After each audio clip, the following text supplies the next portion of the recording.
Today in this video we will make this beautiful kanzashi flower using satin ribbon.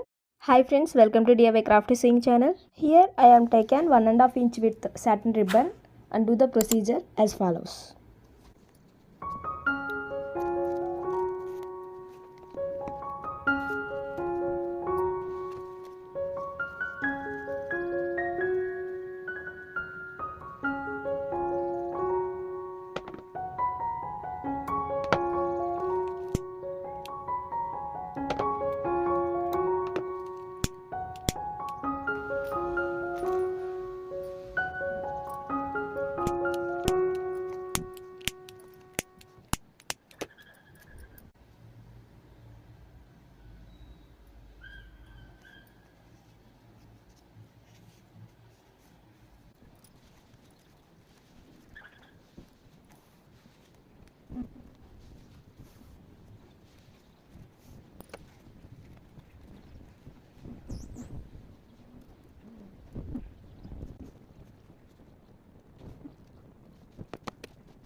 If you like our video, please like it. If you are not subscribed, please subscribe our channel. Thanks for watching. Have a great day.